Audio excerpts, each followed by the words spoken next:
నిజంగా all what you require is government employee ఎవడో నీ గన్మెన్ ఎవడో ఒకటి పట్టుకుంటే చాలు. నెక్స్ట్ చంద్రబాబు నాయుడు దగ్గర లోకేష్ దగ్గర పనిచేస్తాను గన్మెన్ ఒకటి దొరికితే చాలు. అది ఎట్ట గవర్నమెంట్లో ఎవడుంటే గవర్నమెంట్ అనుకూలంగా చెప్తారు. అంతే ఇంకా ఆ మనిషి ఈ మనిషి దగ్గర పనిచేస్తానంటే ఈ మనిషి ఆ మనిషి మీద వ్యతిరేకంగా చెప్పేస్తాడు. ఆ మనిషి ఆటోమేటిక్లీ ఆ మనిషి మీద నీ ఇష్టం వచ్చిన ఆరోపణ చేసేయచ్చు, మనిషిని ఎత్తుకొని వచ్చి జైల్లో పెట్టేసేయచ్చు. ఏంది ఇది? నిజంగా భాస్కర్కి జరిగిన పరిస్థితిని కానీ లేకపోతే ఈ లిక్కర్ కేసులో జరుగుతూ ఉన్న దర్యాప్తు ప్రక్రియ కానీ ఇవన్నీ కూడా చూస్తే నిజంగా సామాన్యుడు ఎవడు బతకలేడు. ఎవిడెన్సెస్ అనేటివి నువ్వు క్రియేట్ చేస్తూ ఉన్నావు, మ్యానుఫ్యాక్చర్ చేస్తూ ఉన్నావు. ఈ మాదిరిగా తప్పుడు సాంప్రదాయానికి నువ్వు నాంది పలుకుతే రేపొద్దున వ్యవస్థ బతుకుతుందా?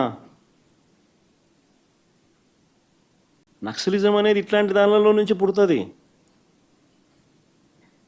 సామాన్యుడి మీద ఇట్లాంటి ఎవడన్నా ప్రదర్శిస్తేనే నక్సలిజం అనేది పుడుతుంది. నిజంగా రాష్ట్రాన్ని బిహార్ చేయడంలో ఎంతకన్నా గొప్ప లీడరు, గొప్ప నాయకుడు చంద్రబాబు నాయుడు కన్నా గొప్ప నాయకుడు ఎవడు ఉండడు. చివరికి ఆశ్చర్యం ఏం తెలుసా? భాస్కర్ని ఎందుకు టార్గెట్ అని అంటే చంద్రగిరి చంద్రబాబు గారు సొంత కాన్స్టిట్యున్సీ. భాస్కర్ అనే వ్యక్తి కూడా కాదు, చివరికి భాస్కర్తో పాటు భాస్కర్ కొడుకును కూడా. ఆ పిల్లడు మొన్ననే పాపం చదువులు అయిపోయి చేసుకొని లండన్ నుంచి మొన్న వచ్చినాడు, చిన్నపిల్లడు.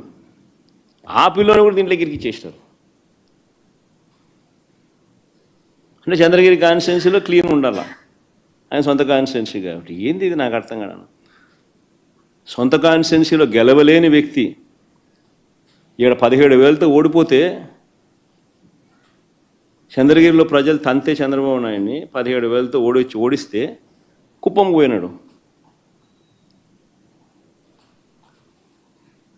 ఇప్పుడు ఆ చంద్రగిరి లాంటి చోట రాజకీయాలు చేయడం కోసం భాస్కర్ కొడుకును ఇటు వాళ్ళందరినీ ఎలిమినేట్ చేయాలని చెప్పి, తప్పించేయాలని చెప్పి. ఏంది ఇది రాజకీయాలు?